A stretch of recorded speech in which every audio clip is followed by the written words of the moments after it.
grabación. Entonces, lo primero que vamos a hacer es revisar la guía número 1 que se les dejó la semana anterior.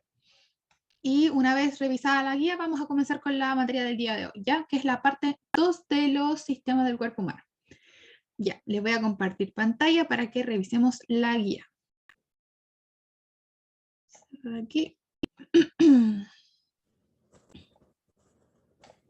Ya.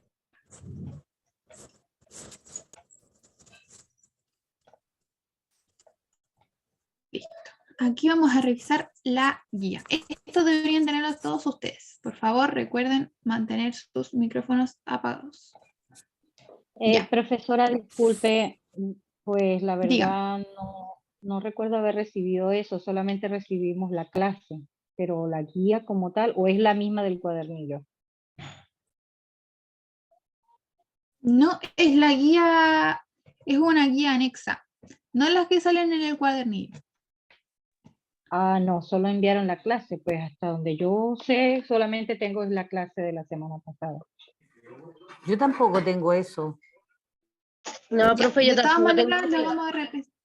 Ya, lo vamos a revisar rapidito y después lo vamos a No reenviar de mandaron nuevo esa la guía, profesora. Ya, ahí la tutora que está también conectada para que la pueda enviar de nuevo, por favor. Listo. Con eso que la guía la va a enviar de nuevo, esta es la guía número 1. Aquí vamos a ir repasando todos los temas que vimos en la clase anterior, como el primer sistema, que es el sistema digestivo, lo que es la nutrición, el sistema cardiovascular y todo eso que vimos en la clase anterior. Para eso esta guía, para ir reforzando un poquito los conocimientos para pasar al siguiente tema. La vamos a revisar rapidito, básicamente para ver lo más importante, porque me dicen que no la tienen, entonces me voy a ir a las preguntas más importantes. Como por ejemplo las que vimos la clase anterior, que era por ejemplo cuando comienza la digestión química, o la ingestión a qué corresponde, las partes del sistema digestivo que son más importantes, por ejemplo en esta pregunta, voy a agrandar un poquito, ¿cuáles son las partes que forman el sistema digestivo? Acá hay una pequeña trampita para que la vayamos revisando. Igual esta guía se la van a reenviar de nuevo por si acaso. La pregunta número 5 aquí, por ejemplo, de esta guía, nos dice que cuáles son las partes que forman parte del sistema digestivo. En la primera tenemos boca, esófago y faringe, que ya sabemos que son parte del tracto gastrointestinal. En la segunda nos dice estómago, que está correcto, el hígado y el intestino delgado, que también forman parte del sistema digestivo. Y en esta última tenemos el páncreas, la vesícula biliar y la vejiga. Tanto el páncreas como la vesícula biliar forman parte del sistema digestivo como los órganos sólidos que se conocen, pero la vejiga forma parte del sistema. Entonces, por ejemplo, aquí esta no correspondería. Y la respuesta correcta sería la C, 1 y 2. Es importante que conozcan las partes del sistema digestivo. Ahora, esa ya la revisamos en la clase anterior, esta también. Y estas dos preguntitas de desarrollo que también son importantes de recordar, que qué es la alimentación y qué es la nutrición. Lo principal que tienen que recordar son cosas muy sencillas. Por ejemplo, que la alimentación es un proceso voluntario donde nosotros escogemos los alimentos que vamos a ingerir. Es un proceso voluntario. Por el contrario, en la nutrición es un proceso involuntario, porque son las reacciones químicas que van a ocurrir al interior de nuestro cuerpo. Esa es la gran diferencia, que uno es un proceso voluntario donde nosotros escogemos lo que consumimos y en la nutrición es un proceso involuntario donde estas reacciones químicas se van a dar al interior de nuestro cuerpo. Eso es básicamente lo más importante a recordar de la guía.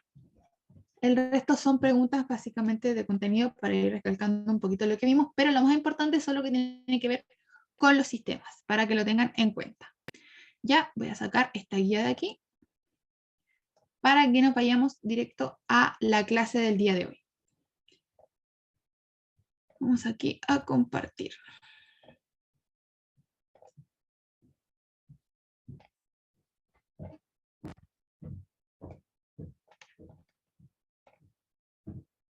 Bien.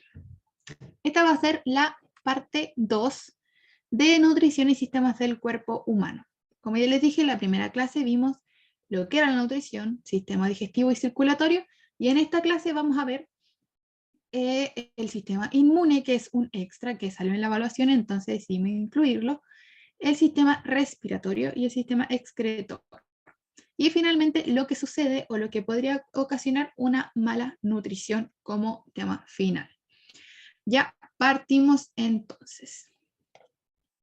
Ya hicimos esta revisión de la guía, así que pasamos adelante al primer sistema que vamos a ver, que va a corresponder al sistema inmune. Este sistema, Disculpe, recién me enteré. ¿Qué página es? Disculpe. del manual no le puedo asegurar, pero no se preocupe porque con la clase es suficiente, ¿ya? El manual es para estudio Ya. autónomo, así que no se preocupe que con la clase es suficiente.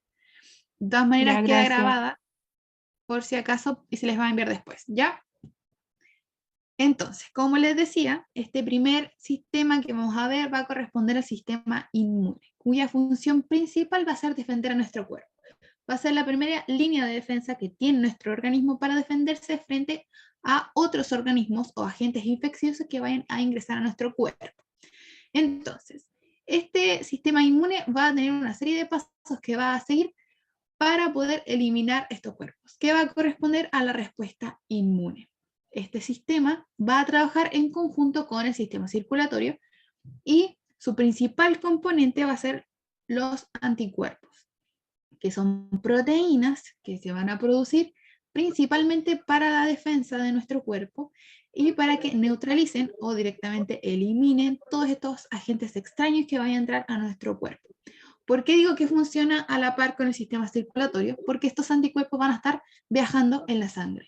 Entonces, vamos a tener, por favor, mantengan sus micrófonos apagados para que no nos vayamos interrumpiendo.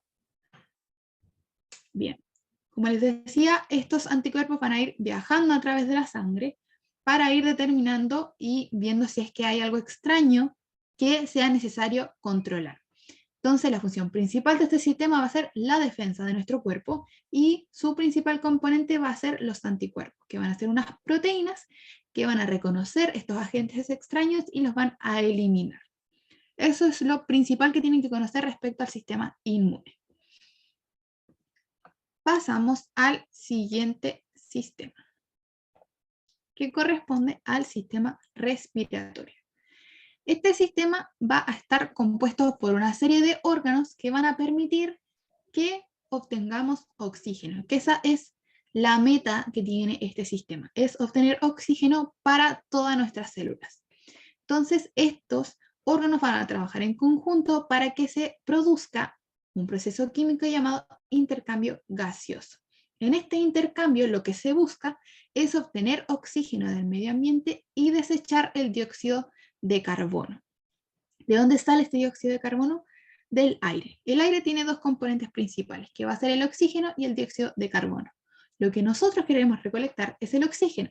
Entonces, cuando nosotros inhalamos, lo que vamos a obtener va a ser oxígeno y dióxido de carbono. Pero nos queremos deshacer de este dióxido y lo que hacemos es exhalar. Y al exhalar se va a eliminar este exceso, este dióxido de carbono que no nos sirve, y nos vamos a quedar con el oxígeno. Eso es a grandes rasgos lo que va a ocurrir en este sistema.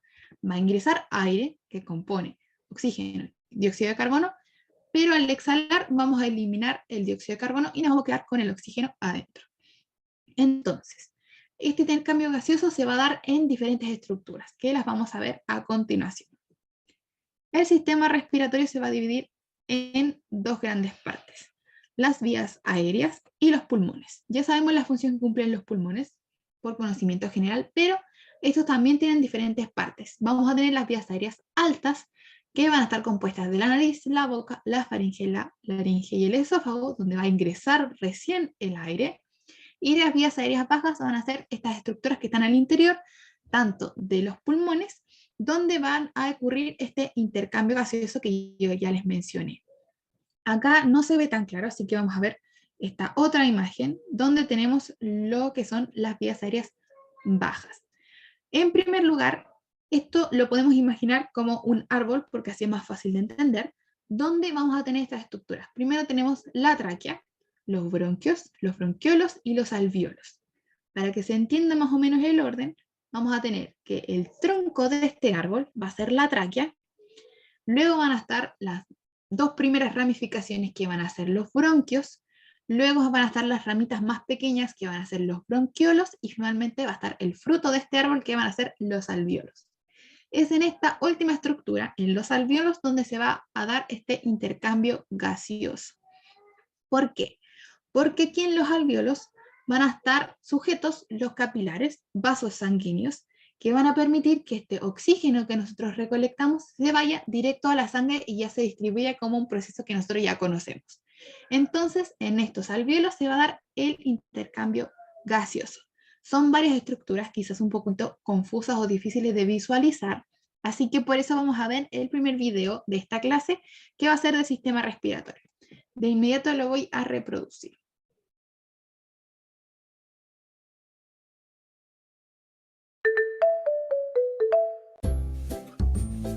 El sistema respiratorio es el encargado de extraer del aire que respiramos el oxígeno, un gas necesario para que nuestras células puedan vivir y desarrollarse.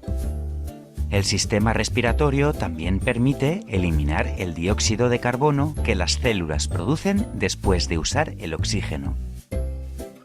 Este proceso se conoce como respiración. La respiración es un proceso involuntario y automático. El aire entra por la nariz y se encuentra con unos pelillos que se encargan de humedecerlo, calentarlo y limpiarlo para impedir que la suciedad llegue a los pulmones. El aire continúa por la faringe, la laringe y luego pasa a la tráquea. Esta se divide en dos partes formando los bronquios que se encuentran dentro de los pulmones. Una vez dentro de los pulmones, el aire pasa por unas ramificaciones llamadas bronquiolos. Los pulmones son los órganos más importantes en la respiración. Cogen el oxígeno del aire y expulsan el dióxido de carbono que el cuerpo no necesita. Los alvéolos cogen este oxígeno y lo pasan a la sangre para distribuirlo por todos los órganos y células de nuestro cuerpo. Por último, el diafragma, situado bajo los pulmones, ayuda a coger y llenar los pulmones de aire, inhalar. También a expulsar el aire que el cuerpo no necesita, exhalar. El aire que expulsamos contiene dióxido de carbono y sustancias de desecho. Además está caliente. Puedes sentir este calor si pones la mano en tu boca cuando expiras. El tabaco o la contaminación pueden dañar tu sistema respiratorio. El deporte o respirar aire puro son hábitos esenciales para cuidarlo.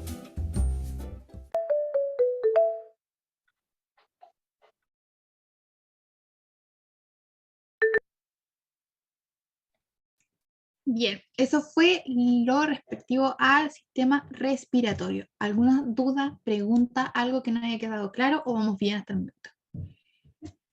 En el chat me pueden poner un dedito hacia arriba, ustedes Felipe, yo mismos me recién contestan por mi recién pude entrar, así que voy a tener que seguir de aquí para adelante porque no entendí el resto de nada.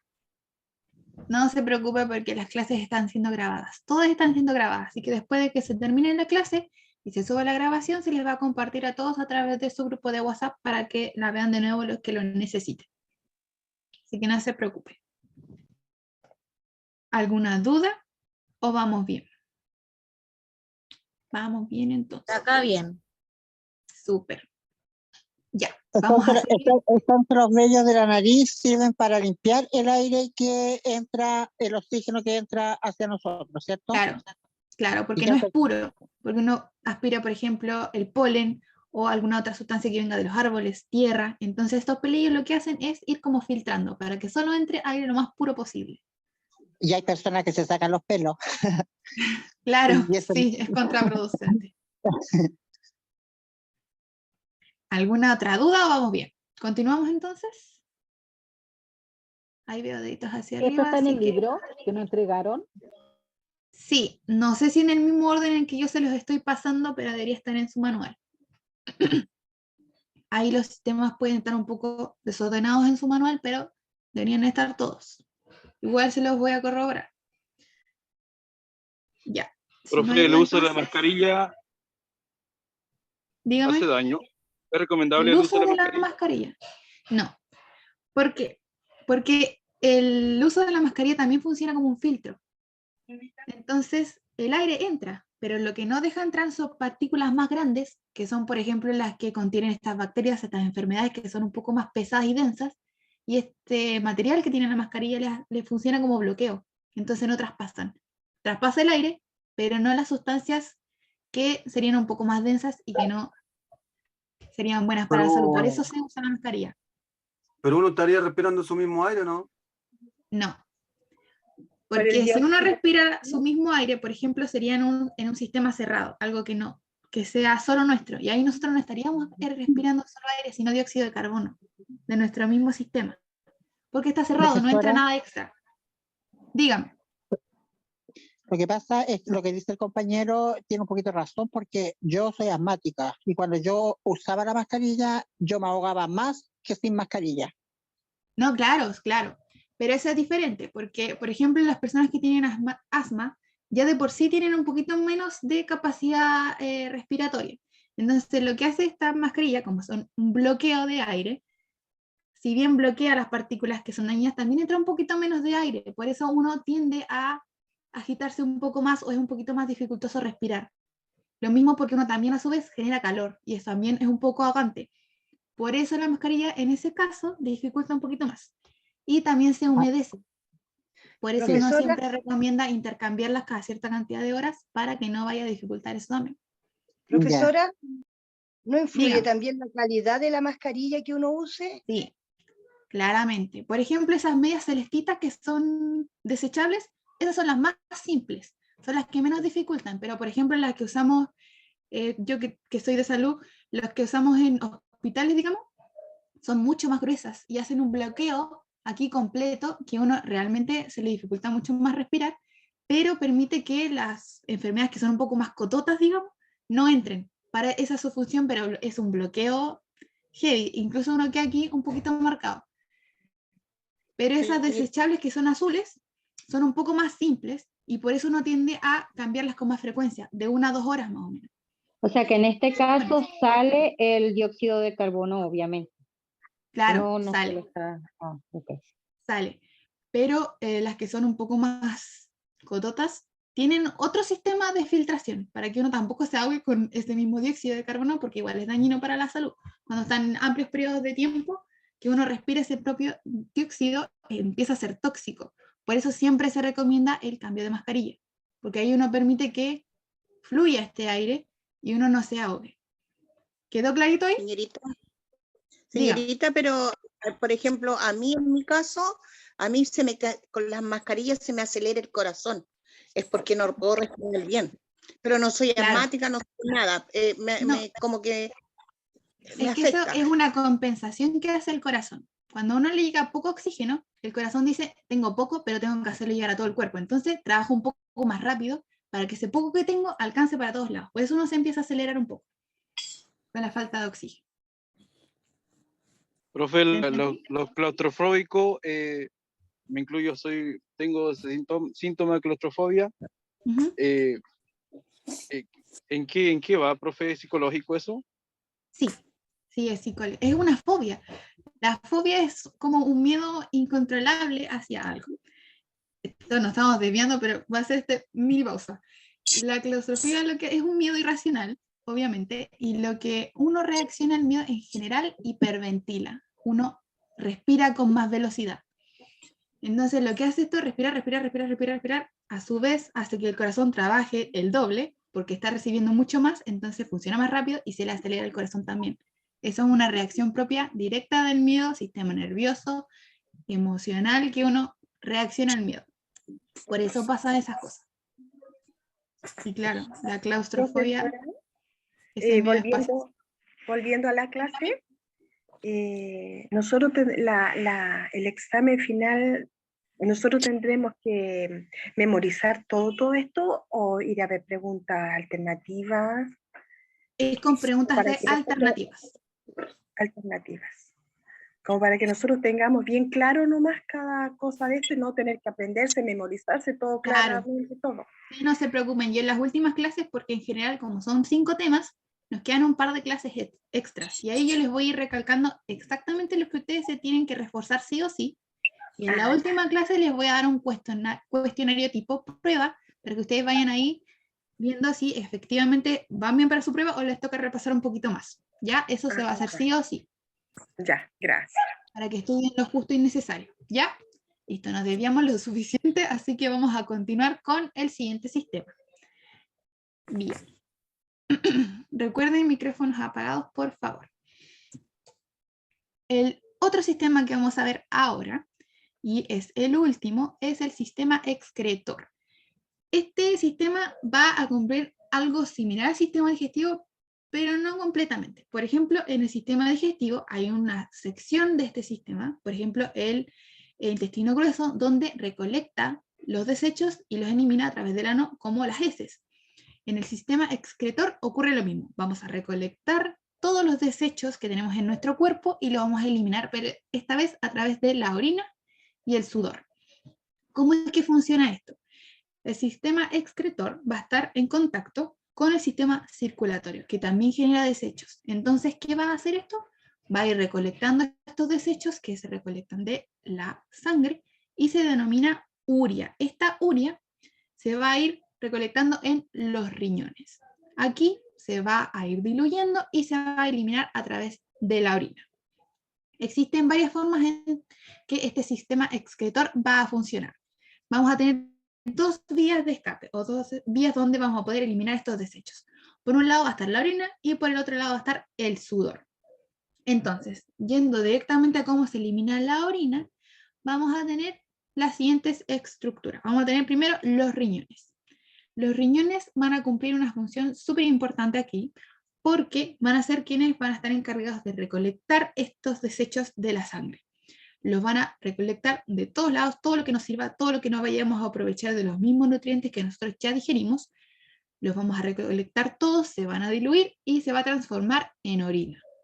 Las siguientes estructuras que van a participar aquí van a ser los uréteres, que van a corresponder a estos tubos que podemos ver en la imagen, donde va a viajar esta orina directamente hacia la vejiga.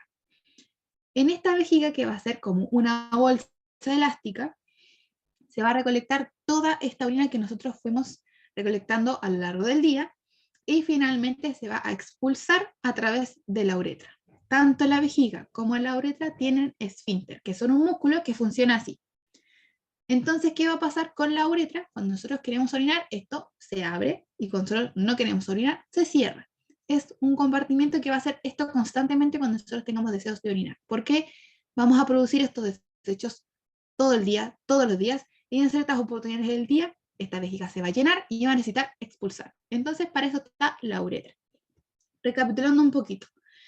La orina va a ser una de las principales vías donde se va a eliminar la urea, que va a seguir un circuito que va a partir de los riñones, va a seguir con los uréteres y va a terminar en la vejiga, donde esta se va a acumular y se va a expulsar a través de la uretra.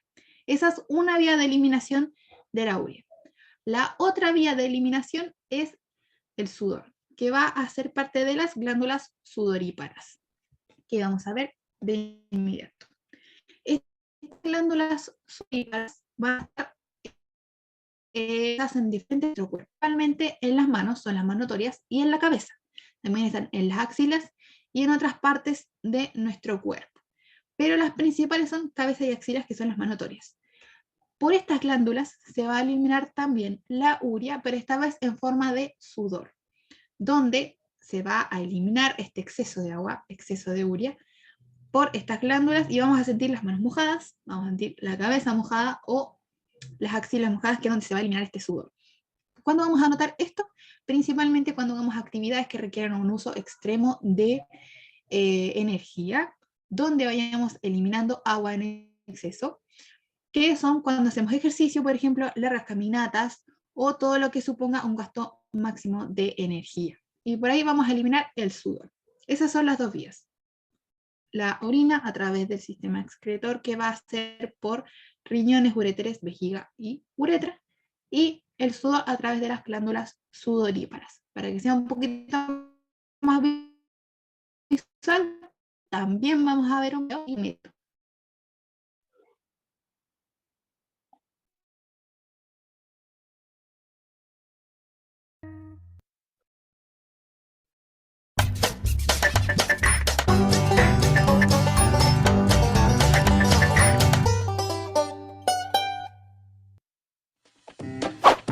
¿Qué es el aparato excretor? Igual que en una fábrica se producen humo y basuras, en nuestro cuerpo se producen sustancias de desecho que son perjudiciales para nosotros. La sangre, en su viaje por el cuerpo, se encarga de recoger todos los desechos. Por ello, debe limpiarse continuamente. Este proceso se llama excreción. La excreción consiste en la retirada de sustancias de desecho de la sangre para expulsarlas al exterior. Esta función la realiza el aparato excretor. ¿Qué órganos forman el aparato excretor?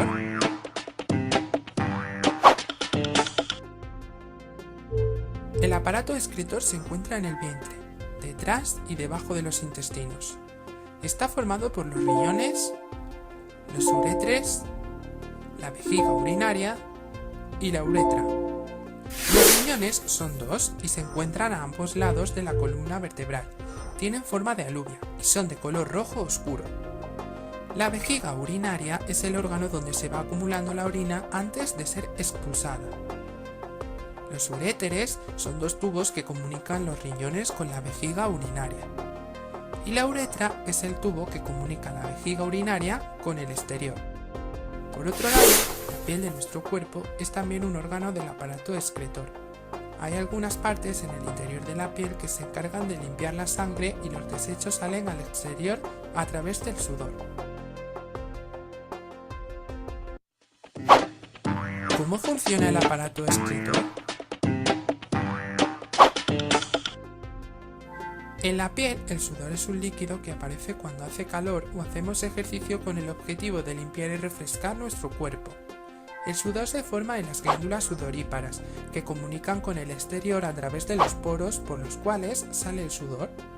Por otro lado, en la zona del abdomen, toda la sangre de nuestro cuerpo pasa por los riñones. Los riñones actúan como si fuesen coladores, limpian nuestra sangre quitando las sustancias malas. Como resultado de este trabajo se forma la orina, que es una mezcla de agua y todas esas sustancias malas. La orina sale de los riñones a través de los uréteres, llega a la vejiga y ahí se va acumulando hasta que se expulsa a través de la uretra. Más del 95% de la orina es agua. Por tanto, debemos beber agua para compensar la que perdemos con la orina.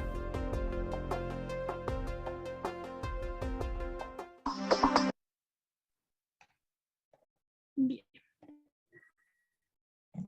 Eso fue con respecto al sistema excretor. ¿Alguna duda, pregunta, algo que no haya quedado claro o vamos bien? Señorita. Sí, vamos bien, pero mi pregunta es la siguiente. En el momento de eliminar toxinas, ¿generaliza los fluidos o esto es solamente para el aparato excretor? ¿Cómo? De nuevo, por favor, no le entendí su pregunta. Bien, mire, en el momento de liberar toxinas, o sea, de eliminar toxinas, porque es a lo que se refiere el aparato excretor, ¿no? ¿Eso influye en todos los fluidos o es solamente para los líquidos? Todos los fluidos, en general, es solo para lo que está directamente en la sangre. Como la orina y el sudor. Es como el mecanismo. ¿Cómo? Como la orina y el sudor. La orina y el sudor, claro, directamente de los desechos que están en la sangre. Por ejemplo, los otros tipos de desechos, como los que uno consume sólidos, su mecanismo de liberación, digamos, de desechos es el sistema digestivo. Lo que está directamente de la sangre, que es como algo ya un poco más conciso, más específico, directamente con el sistema excretor por la orina o el sudor. Y por lo menos lo que son los mocos, la flema y esas cosas, también son... Es que ese es otro tipo de excreción, pero no es para eliminar algo directamente del cuerpo, sino para expulsar algo que está del exterior. Por ejemplo, la mucosidad que hay en la nariz sirve como filtración para las partículas extrañas que entran desde el exterior. Por eso uno las elimina. Ahora, ¿qué pasa cuando, por ejemplo, uno está resfriado? Es que ese líquido, esa mucosidad que uno tiene de protección, se infecta. Algo entró, alguna bacteria ingresó que hizo que este mecanismo de defensa se infectara y por eso uno elimina mucho más mucosidad, porque está haciendo que esto fluya y que esa bacteria se vaya. ¿Se entendió un Ya poco entendí, mejor? perfecto, gracias. Sí, no, sí, ya, quedó muy claro, gracias. Bien. ¿Alguna otra duda o quedó todo clarito? Disculpe, ¿qué Todo pasa claro. disculpe, ¿qué pasa cuando uno tiene un reflujo uretrovesical? ¿Qué pasa con la uretra, con los uréteres? Un Porque eso es una... reflujo uretrovesical. Sí, reflujo Ah, uretrovesical. ahí puede haber un problema, digamos, directamente en el sistema urinario. Algo pasó ahí. No sabría decirle directamente por qué. Los nombres aquí complejos, yo me empiezo a confundir. Pero reflujo, me dijo, Uretrovesical. Uretrovesical. Es cuando No, mire, tenemos le voy a el riñón, confirmar. es cuando el riñón tiene como dos mangueritas de ambos lados y la orina pasa a través de esta, digamos, de este urétere y vuelve al riñón. Pasa y no bota todo el líquido y vuelve al riñón. Y el riñón va tomando la orina que va quedando estancada, infectada, y la pasa al riñón nuevamente. Ya entendía lo que sí, ya, ahora sí lo entendí, que a mí los nombres medio Ya, que me perfecto. confunden porque hay como 1800. Claro, lo que Sí. pasa ahí es que esto no sigue el circuito, se devuelve. Claro. Entonces esas toxinas nunca se van del cuerpo y ahí empieza como una reacción en cadena que eso nunca se eliminó. Eso pasa Ya. con el reflujo uretrovesical. Que por ejemplo, como todo sigue un circuito. Pero si ese Sí. circuito se corta, no se cumple este ciclo de limpieza del propio organismo y ahí empieza a complicar todo hacia arriba. Exacto. Ya. Claro, porque el riñón cumple un sinnúmero de funciones además de limpiar la sangre. Entonces, cuando algo complica los riñones, afecta a todo el organismo. Por ejemplo, hay dificulta que uno absorba calcio, dificulta que absorba otras vitaminas y así sucesivamente. Sí, gracias. Eso pasa con... Eso le puede provocar una, ¿cómo se llama? Un problema de los riñones, así como insuficiencia renal. Claro, las insuficiencias renales son que efectivamente el riñón no está cumpliendo con sus funciones, claro. está eliminando toxinas, no está recaptando las vitaminas que uno realmente usa y eso dificulta todo para atrás. También incluso puede aumentar las toxinas en la sangre, entonces ahí ya es un drama mucho más complejo. Sí, porque puede envenenar la sangre también. Claro, porque no la está filtrando. Lo preguntaba porque mi hija tuvo eso, entonces no me supieron cómo explicar muy bien el tema. Entonces claro. Sí, yo lo tuve que ver por otro lado y ahí recién entendí cómo más o menos lo que pasaba con ella. Entonces tuvo problemas hasta en el riñón y se le infectó y problemas de crecimiento al riñón. Por eso le preguntaba. Gracias por su respuesta. Sí. No, de nada, no se preocupe que a veces uno mismo se complica porque tiene como otros conceptos en la cabeza y al explicarlo se enreda para atrás y pasa bastante, así que no se preocupe. Menos mal que le quedó claro. ¿Alguna otra duda, pregunta o vamos bien? Profe, ¿el aparato excretor funciona a las 24 horas? Sí. Solamente... Sí, en la noche puede funcionar un poco menos porque en general el cuerpo completo está en modo descanso, pero en general funciona. Funciona las 24 horas del día. Por favor, otra pregunta, disculpe. La persona que transpira mucho, ¿qué se puede opinar de eso? Las personas que en general transpiran, eso es un trastorno que se dice, una enfermedad que es la sudoración excesiva y tiene un tratamiento que en general es gente que pierde mucha agua normalmente, entonces lo que puede uno ocasionar es que necesite el consumo extra de agua. Pero no es un drama a menos que a la persona le moleste la sudoración excesiva y hay medicamentos que uno usa que reducen o que bajan como la estimulación de estas glándulas sudoríparas y medio que las congela para que uno no sude tanto. Sí, tengo una amiga que ella tiene problemas con sus glándulas sudoríparas y se las operaron porque tenía mucho, o sea, era excesivamente el sudor de ella. Sí, es complejo. A mí, por ejemplo, me pasa eso que yo tengo las glándulas de las manos, horrible. La sudoración excesiva en las manos que uno se echa aquí en las glándulas, que como que las congela, por decirlo así, y la sudoración baja pero considerablemente. Es un medicamento que se usa cuando uno va al dermatólogo, se lo recetan y Profe, baja considerablemente la saturación. Dígame. el sistema nervioso también provoca eso, po.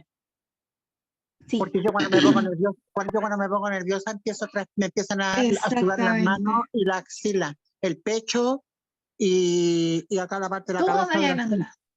Sí, sí, es verdad eso. Es que hay un montón de cosas que van generando que el cuerpo reaccione. Pero claro, sí, el sistema nervioso influye mucho también en la sudoración.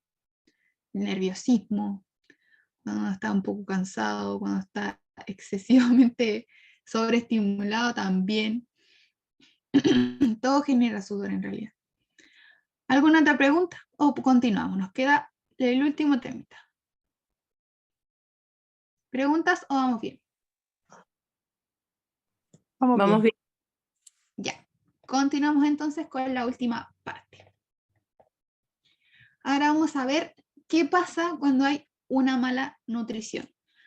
Bien nos sirvió el ejemplo que dio una de las compañeras cuando dijo que el riñón no funcionaba y es como un efecto en cadena. Porque claro, lo mismo pasa con la nutrición. Esto va a ir generando problemas en todo el organismo cuando hay una mala nutrición. ¿Cuándo consideramos que es una buena nutrición? Cuando se hace una selección inteligente de lo que vamos a consumir, balanceada, donde sabemos lo que nos hace bien, lo que nos hace mal, lo que está bien consumir un poco más, lo que hace mejor consumir un poco menos. Todo eso va a ir complementando una buena nutrición. Ahora, ¿qué pasa con la desnutrición? Que es todo lo contrario. Vamos a entender esta desnutrición como un estado patológico de distintos grados de seriedad, ya sea excesivamente desnutrido o cuando hay problemas de obesidad, y que va a causar unas manifestaciones clínicas. ¿Qué quiere decir con estado patológico? Que genera enfermedad. Eso quiere decir con patológico, que va a generar una enfermedad. Y estas manifestaciones clínicas van a ser los síntomas o los signos que nos van a mostrar que efectivamente el cuerpo no está bien. Entonces, ¿qué va a pasar? Tenemos dos extremos, la desnutrición y la obesidad o sobrepeso o estos problemas donde hay un exceso de nutrientes. Entonces, en Chile, por lo general, lo que tenemos es un exceso de nutrientes porque es uno de los países con más tasa de obesidad del mundo. Está entre los primeros 3, si no me equivoco. Porque en general en Chile es un país sedentario, donde hay poca actividad física, una mala alimentación, pero en exceso. Y lo que va a pasar es esto, va a haber una acumulación de grasa, de carbohidratos, de todos estos alimentos que en general no deberían consumirse en exceso, y va a provocar que este cuerpo vaya acumulándose, porque no está gastando la misma cantidad de energía que está consumiendo, entonces va a haber una acumulación que va a acarrear problemas más adelante. También está el otro extremo donde hay una deficiencia extrema de nutrientes, como son los casos de desnutrición en los países donde hay bajo consumo de alimentos, donde hay pocos elementos, hay bajo consumo de alimentos y como sale en la imagen que es un poco cruda, hay problemas de malnutrición. Entonces, ¿qué va a acarrear todo esto? Un mal estado de salud, porque se va a ir complementando. Como ya vimos, los sistemas trabajan en conjunto, entonces cuando uno falla, poquito van a ir fallando todos los demás. Entonces, ¿qué pasa cuando tenemos una mala nutrición? Todos estos nutrientes que nosotros necesitamos o hay en exceso o no hay suficiente y el cuerpo va a empezar a compensar. ¿Qué hago para que pueda funcionar con lo poco y nada que tengo o con el exceso que tengo? ¿Qué hago para compensar? Y ahí es donde empiezan a salir todas estas enfermedades que conocemos muy bien, como son la diabetes, las cardiopatías, los problemas cardiovasculares y todo esto que va a generar esta mala nutrición. No sé, ¿qué es lo importante a considerar? Tener un consumo inteligente de los alimentos que tenemos a nuestra disposición, eliminando aquellos que nos hacen mal. Por ejemplo, las personas que tienen alergias alimentarias saben cuáles son los alimentos que no tienen que consumir porque va a repercutir en su sistema y van a hacer que reaccionen de mala manera estos alimentos. Lo mismo va a pasar con las personas que tienen un alto ingreso de nutrientes. Saben que van a tener que reducir este ingreso de nutrientes para que su cuerpo se equilibre y puedan tener un buen estado de salud. Entonces, eso es lo importante de recalcar en la nutrición, que las personas tengan un buen consumo de alimentos inteligente, adecuado a sus necesidades para que esto se refleje en que sus sistemas funcionen como corresponde y haya un buen estado de salud. Eso es lo importante destacar de esta clase en general y de los sistemas, que todos trabajan en conjunto y que la nutrición es lo más importante para que se mantenga este balance y que el cuerpo funcione como corresponda. Entonces, eso sería lo que corresponde a la clase del día de hoy. ¿Alguna duda o pregunta? Profesora, Dígame. ¿va a mandar alguna guía para hacer de nuevo? Sí. Voy Ya, a mandar gracias. otra guía. Estas son 2 preguntitas que van a estar dentro de la guía, que las vamos a revisar ahora, vamos de resumen, y de ahí vamos a dar por finalizada la clase. Gracias. De nada. Entonces vamos a revisar estas 2 preguntitas. La primera nos dice, corresponden a funciones del sistema renal. El sistema excretor funciona con el sistema renal porque son los riñones, a eso se refiere, para que lo tengamos en cuenta. Entonces, las alternativas son purificar la sangre, formar la orina, eliminar desechos o todas las anteriores. Como ya vimos en el sistema excretor, su función principal va a ser purificar la sangre. Gracias a esto se va a formar la orina y a su vez se van a eliminar estos desechos. Entonces la respuesta correcta sería la letra D, todas las anteriores. En esta tercera pregunta, que en realidad es la segunda que tengo aquí, dice que el intercambio gaseoso entre el sistema respiratorio y en capilares del sistema circulatorio ocurre en estructuras llamadas, aquí en capilares se refiere a los vasos sanguíneos que van a estar ligados a esta estructura donde se hacen este intercambio gaseoso. Como ya vimos en el video y ya les repetí igual en las diapositivas, la estructura donde sucede esto son los alvéolos, como el frutito del árbol de toda esta ramificación. En los alvéolos van a estar pegaditos los capilares, estos vasos sanguíneos, donde se va a pasar el oxígeno a la sangre y va a seguir todo su recorrido. Aquí es donde se forma el intercambio gaseoso, donde pasa el oxígeno a la sangre. Los bronquiolos no, porque están un poco más arriba. En los pulmones son como estas grandes estructuras donde va a entrar y salir oxígeno y dióxido de carbono, no es lo específico, y en las fosas nasales es donde recién entra el aire sin dividirse, entonces tampoco es. La respuesta correcta es la B, en los alvéolos. Esas son las 2 preguntitas que queríamos ver para hacer como un resumen de lo que vimos en la clase de hoy, así que con eso daríamos por finalizado. Preguntas, dudas, algo que no haya quedado claro, algo que haya que repetir, por favor, deditos arriba o me hacen su pregunta. Profesora, la respuesta de la guía anterior igual la va a mandar. Ah, sí, las puedo mandar. Sí, las puedo mandar. Yo se las reenvío a la tutora para que ella se los mande por su grupo. Gracias. Y esta también tiene guía, esta clase de hoy. Sí, también tiene guía y se las van a mandar. Okay, profesora, profesora, Diga. el tipo de cuando usted haga la prueba va a ser así, como este desarrollo de preguntas. Claro. Ah, ya. Estas preguntas podrían entrar también en la prueba. Sí. Ah, ya, las Es vamos posible. a agregar. Ya. Es posible. Ya, gracias. Gracias. El cuestionario va a estar un poquito más completo. Ahí ustedes lo van revisando a conciencia. Una consulta de estas guías que deja, todo eso al momento la va a revisar o esto para estudiar para la prueba. Sí, la revisamos al inicio de la clase. No directamente que yo vaya a ver respuesta por respuesta, pero sí para que ustedes vayan chequeando sus respuestas, corrigiendo si es que se equivocaron, y ahí las vamos a ir revisando al principio de todas las clases. ¿Ya? Ah, ya, gracias. De nada. ¿Alguna otra pregunta o estamos ok? Profesora, el tema de la nutrición, beber agua también es nutrirse, y lo otro, según los especialistas, que las aguas purificadas no corresponden, no llevan el pH correspondiente, algo así.